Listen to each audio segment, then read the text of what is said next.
આ Amul butter Mart છે કલાલીમાં.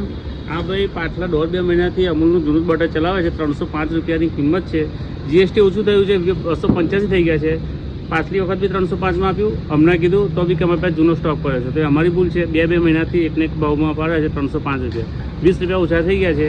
તેમ છતાં પણ આ અમૂલ બટર માર્ટ છે કલાલીમાં એકને એક જ ભાવ ચલાવે છે 305 રૂપિયા. હવે એમનું શું કરવાનું છે? 285 ભાવ ચાલે છે.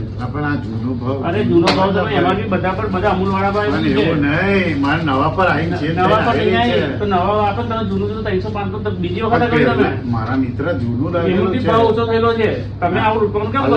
પણ જૂનું છે મારી પાસે, નવું અરે આવી જૂનું ગયેલું છે. તમે 305 પહેલા બી એમઆરપી ભલે એ લોકો પાસે જૂના નવું 2 મહિના મારા 2 મહિના લગી તમે ખોટ છે. अमूल का जो बटर है 500 ml का बराबर है. મારે જૂના રેટનું હોવું तो જોઈએ. उस पे भी पुराना रेट आता है कि नया रेट आता है? रेट पुराना ही आ रहा है. और आपसे कितना पैसे में आप कितने में बेचते हो? 285 में बेचते हो.